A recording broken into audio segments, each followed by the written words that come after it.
My name is Jobe. I'm the Poet Laureate for Davis, California. I had for a couple of years been hosting one and sometimes two poetry reading series, but because of the pandemic, those are down. I've been doing recorded poetry readings.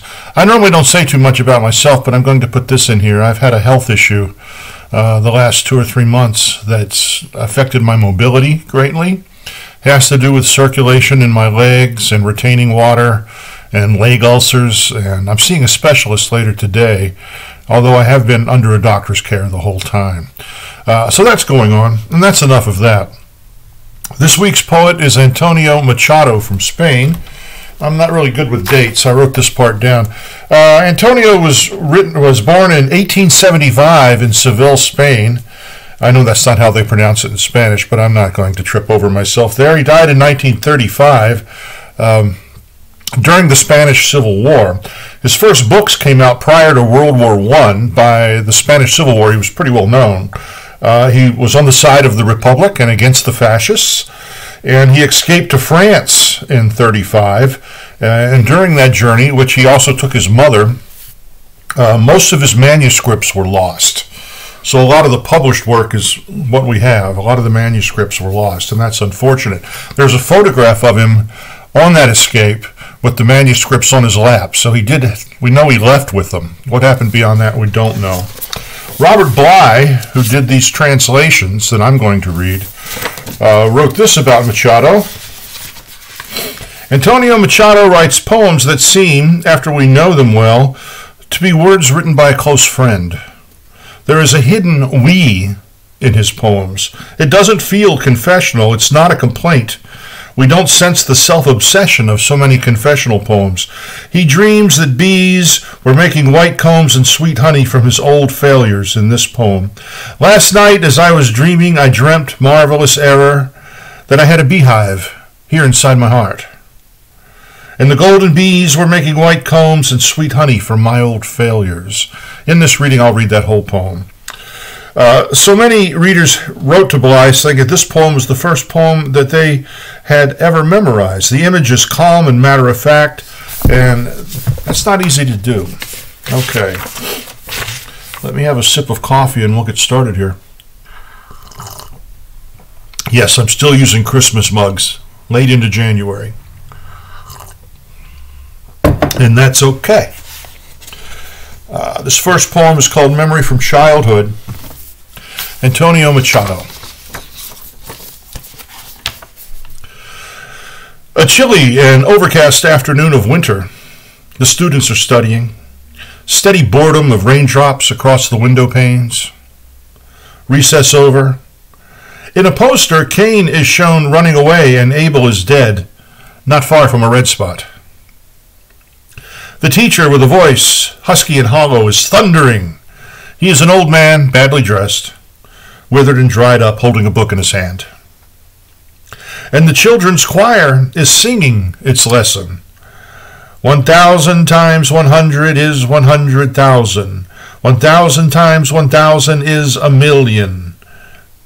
An overcast afternoon of winter. The students are studying. Steady boredom of raindrops against the window panes. This is The Clock Struck 12 Times. The clock struck 12 times, and it was a spade knocked 12 times against the earth. It's my turn, I cried. The silence answered me. Do not be afraid.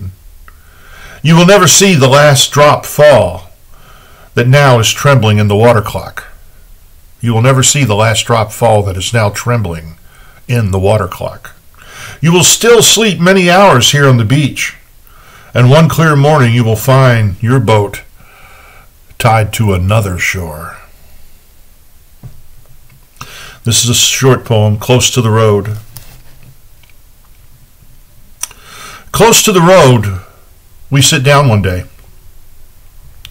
Now our life amounts to time, and our sole concern, the attitudes of despair we adopt while we wait. But she will not fail to arrive. I'll do that again. Close to the road, we sit down one day. Now our life amounts to time, and our sole concern, the attitudes of despair we adopt while we wait. But she will not fail to arrive. This is called The Water Wheel. We had a water clock a couple of poems ago. This is The Water Wheel. The afternoon arrived mournful and dusty. The water was composing its countrified poem in the buckets of the lazy water wheel. The mule was dreaming, oh, and sad mule, in time to the darkness that was talking in the water. The afternoon arrived mournful and dusty. I don't know which noble and religious poet adjoined the anguish of the endless wheel to the cheerful music of the dreaming water, and bandaged your eyes, old and sad mule.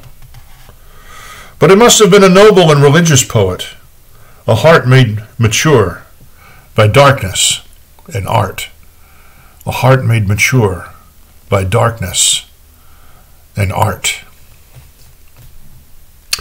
This poem is rather well known. Last night as I was sleeping, I dreamt, marvelous error, that a spring was breaking out in my heart. I said, along which secret aqueduct, O water, are you coming to me, water of a new life that I've never drunk? Last night as I was sleeping, I dreamt, marvelous error, that I had a beehive here inside my heart, and the golden bees were making white combs and sweet honey from my old failures. Last night as I was sleeping, I dreamt, marvelous error, that a fiery sun was giving light inside my heart. It was fiery because I felt warmth as from a hearth, and sun because it gave light and brought tears to my eyes. Last night as I slept, I dreamt, marvelous error, that it was God I had here inside my heart. This one's also rather well known. It's been in a number of anthologies. Is My Soul Asleep? I believe it's in the Rag and Bone Heart of the Shot Soul. I can't think of the name of the anthology. Forget that I said that part. I should never trust my memory when I'm recording something. Is my soul asleep? Have those beehives that labor at night stopped? And the water wheel of thought, is it dry, the cup's empty, wheeling, carrying only shadows? No, my soul is not asleep. It's awake, wide awake. It neither sleeps nor dreams, but watches, its clear eyes open, far off things, and listens at the shores of the great silence.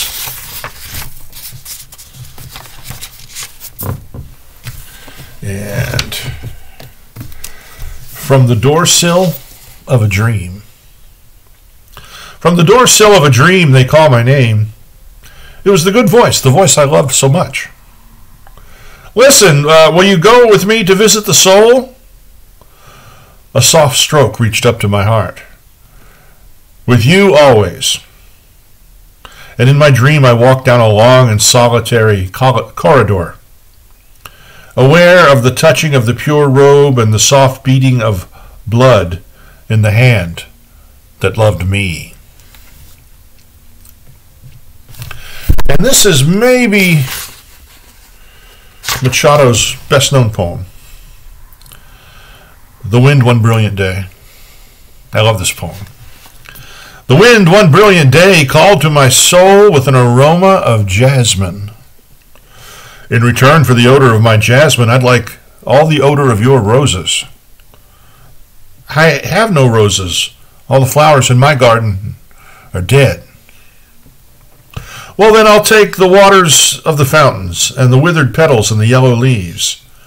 The wind left, and I wept, and I said to myself, what have you done with the garden that was entrusted to you?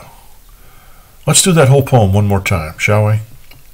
The wind one brilliant day called to my soul with an aroma of jasmine.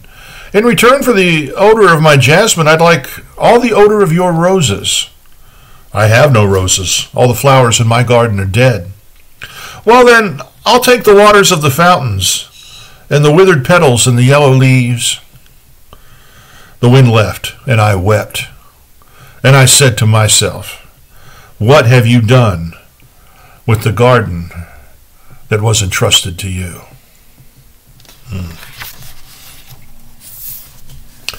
And we'll close with this poem. It's possible that while we were dreaming,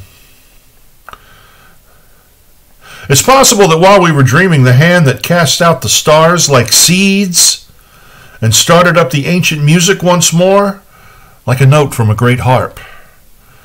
And the frail wave came to our lips in the form of one or two honest words. He cuts through, doesn't he, Machado? It's possible that while we were dreaming, the hand that cast out the stars like seeds and started up the ancient music once more, like a note from a great harp. And the frail wave came to our lips in the form of one or two honest words. Antonio Machado, a great poet. And if you like these poems, seek out more on your own. All right, and stay safe, mask up. See you next time.